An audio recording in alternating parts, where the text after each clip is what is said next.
watching news at Prime. Let's get into this conversation now. The National Prosecuting Authority has come under fire for its handling of cases such as that of Timothy Omotoso, the rape and trafficking trial that was, including that state capture cases. They are related to corruption.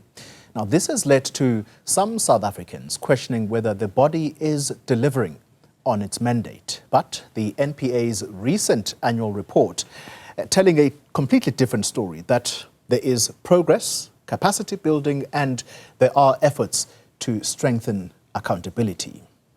Let's talk now to the NPA's Acting Deputy Director General of Corporate Services, Bulelwa Makeke, who is with me in studio tonight. Ms. Makeke, good evening to you, and thank you very much for your time. Let's start with how the NPA tracks and reports on performance. What systems show you that you are delivering on justice? Right. Thank you very much, Xoli, for this opportunity tonight. And my answer to you is going to be pretty much corporate services related. So I'm hoping you're not going to be asking me about cases, and there are people who will deal with specific cases and all that. But the important thing about what we do in corporate services as the engine, actually the engine that drives everything that happens in the NPA, in terms of providing support, resources, all those things that are related to a prosecuting authority or the core business of prosecutions. So when we report in the annual report, the information we present is in relation to how we had initially set out our performance targets. So you will appreciate that there's also an element of how, in terms of the Public Finance Management Act, we are supposed to account for the budget that's allocated to the NPA specifically. So we will list a whole lot of strategic objectives, what are indicators, what are the targets, and all of that. So when we report, we're actually reporting per financial year in terms of how we have achieved against those targets that we had set out. Okay. Yeah. Let's try and drill deeper to that. The NPA says it secured over 100 corruption convictions. Yet, public perception, or should we say implicated individuals, some people will say they're walking free on South Africa's streets. And so we go back again to this mismatch. The NPA says we're making progress, but public perception is showing that no, we don't have confidence in the performance of the NPA. How do you ameliorate that? Yes, and that's where the crux of the matter is public perception, and you cannot fault public perception. I mean, it's out there. It's what you see, it's what you experience, and what you hear all over the place. But it is like when we're reporting, I did say we're reporting in the annual report per financial year. So, and sometimes it will give you a perspective of maybe over the past 3 years, over the 5 years. But what needs to be very clear in terms of how we are reporting is that the NPA is not reporting against the overall crime statistics, for instance. So, and I think that's where, firstly, the disjuncture comes into play, because I think it's now quarterly that the Minister of Police will actually report on crime stats that cover the entire country. So you get all those massive numbers in terms of what's been reported and all those things. But in terms of how the prosecuting authority accounts for its performance, it accounts for it against the targets that it had set itself, first of all.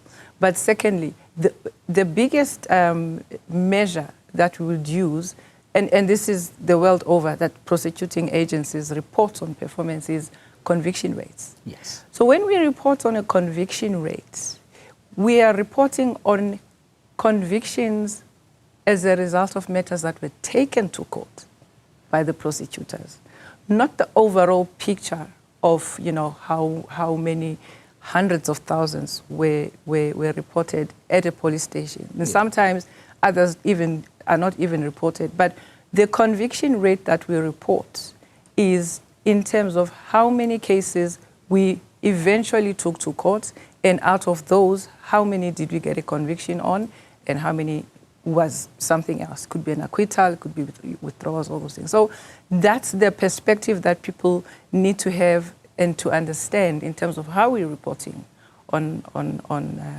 conviction rates. And that's a universal way of prosecuting agencies reporting on prosecutions and how they account for the work that they do in courts. So just as a way of an example, in this reporting cycle, on GBV cases, you are reporting a 78% success rate. However, activists will tell you this is not our experience. Case in point, Timothy Omotoso. Do you believe that, again, this is a matter of public perception? There are high-profile cases that the media follows. Are there cases that the South African public may not be aware of simply because the media is not following them? Precisely. The way you actually put it is exactly the case. And look, in terms of how we deal with sexual offences matters, it's the unfortunate thing which couldn't be avoided because of the level of the high-profile nature of the Omotoso matter, has sort of created a single lens almost, where people judge the entire performance of the NPA, particularly on dealing with sexual offences matters on the outcome of the, not just the outcome, the entire trial and everything. I mean, everybody read the judgment. Everybody saw and heard the judge's comments about... Scathing comments. It was scathing comments about the conduct of our prosecutors. And, but it's important to clarify that and we're not running away from accounting for the Omotoso issue because it was really a massive setback in terms of how we're dealing with sexual offences. But if we are focusing on justice and letting it to be the way that people think that's how we deal with sexual offences, then it's unfortunate, to the extent that it does that, because then the 78% conviction rate that you're talking about talks to exactly, in previous years, sexual offences conviction rates were in the 60s. But with the increasingly victim-centered approach that we have introduced in dealing with sexual offences matters, including the establishment of Tutuzela care centers, which are really a symbol of how it's actually a best practice that even other countries have taken over in terms of the model of the Tutuzela care centers that deals in a victim-centric approach in terms of dealing with victims of sexual violence, sexual and domestic violence. Talking about prosecutorial performance, and again, the Omotoso case is but one example. How does the NPA measure the performance of prosecutors? And if they're not performing, what are the consequences? Are there ever consequences? How does the NPA measure performance of prosecutors? Well, as I said, we actually have our annual performance plans. It goes back, to a whole planning system. So the strategic plan, annual performance plan. But out of that, then the prosecutors have to have individual performance contracts that talk to, what is expected, so that they can in turn achieve the targets that have been set for the organization. In terms of monitoring their performance, particularly in court, I mean, that is the work of the leadership of the prosecution. If you understand how the NPA is structured, there are directors of public prosecutions who are responsible for prosecutors in their respective jurisdictions. And so there's a whole chain of command in terms of making sure that, the next level keeps check on how prosecutors actually deal with prosecutions. Just very quickly, I'm sorry to cut in, just very quickly, now that we are on this case, the Omotoso case, the prosecutorial performance, what is happening with those prosecutors that were dealing with this case, whose names were mentioned publicly? What is the consequence management there? Yes, and there certainly has to be consequence management. I mean, this case has just blown the entire nation, the universe. So it's very important. But I must indicate that, you know, previously there was an investigation against the one, because there was, remember, there was a judgment before where there was an application for a mistrial. But we got that, we won that, there wasn't a mistrial, we continued. But the comments that were made against that, especially the lead prosecutor at the time, led the NPA to actually withdraw that prosecutor from the case. And an investigation was opened, which looked primarily on the misconduct that was reported at the time in terms of how the prosecutor was dealing with the witnesses and, you know, all that stuff. But subsequently, so that happened just after the last year's judgment around 2024, August. But subsequent to that now, we have this judgment, which sort of opened up the scope of the investigation that needs to happen, because it appears that then this was not just that one particular prosecutor that, you know, so now the scope of the investigation now has been extended to ensure that the entire prosecution team is looked at.